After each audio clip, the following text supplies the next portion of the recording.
Alkitab mengatakan Allah adalah kasih. Tapi mengapa di beberapa bagian mencatat Allah yang murka? Bisakah di saat yang sama ada kasih dan juga murka terhadap objek yang sama? Ini adalah pertanyaan yang baik. Nah, saudara sekalian, kasih Allah adalah tema yang penting. Yohanes 2 kali menuliskan bahwa Allah adalah kasih dalam 1 Yohanes pasal 4 ayat 8 dan ayat yang ke-16. Dalam kasihnya, Allah mengasihi semua makhluk ciptaannya, bahkan musuh-musuhnya. Alkitab mengatakan dia membuat matahari bersinar baik atas orang benar maupun atas orang yang tidak benar. Matius pasal yang kelima.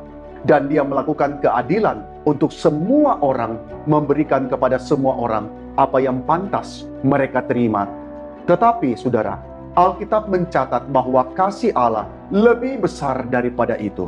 Oleh karena kepada mereka yang percaya kepada Yesus Kristus tidak ditimpakan apa yang pantas mereka peroleh, yaitu kematian oleh karena dosa. Allah justru menempatkan hukuman itu ke atas anaknya. Di dalam kematiannya, Yesus, dia ditimpakan apa yang pantasnya kita terima. Dan karena dia pula, kita menerima berkat yang tidak patut kita terima sama sekali. Akan tetapi saudara, kita jangan lupa bahwa Allah juga adalah Allah yang murka. Allah yang murka terhadap dosa dan yang menghakimi dengan adil.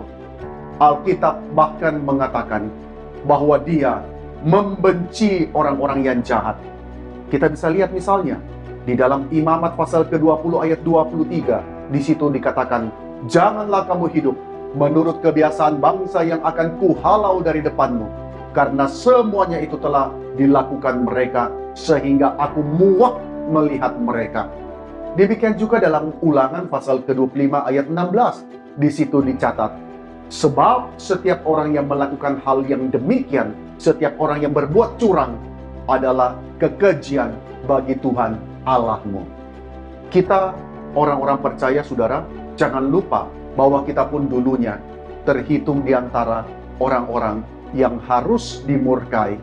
Di dalam Efesus pasal kedua ayat ketiga, di situ dicatat, "Sebenarnya dahulu kami semua juga terhitung di antara mereka, ketika kami hidup di dalam hawa nafsu daging dan menuruti kehendak daging dan pikiran kami yang jahat.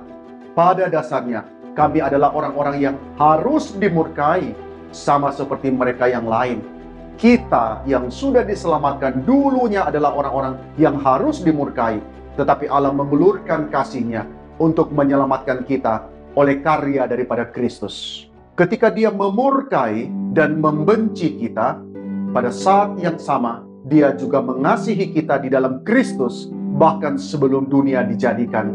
Ini seperti sesuatu yang paradoks, bukan? Tetapi saudara sekalian, semua itu adalah mungkin.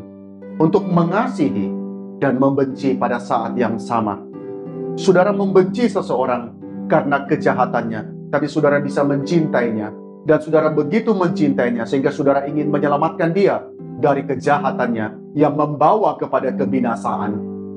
Itulah yang Allah kerjakan di dalam cintanya terhadap umatnya yang patut dimurkai.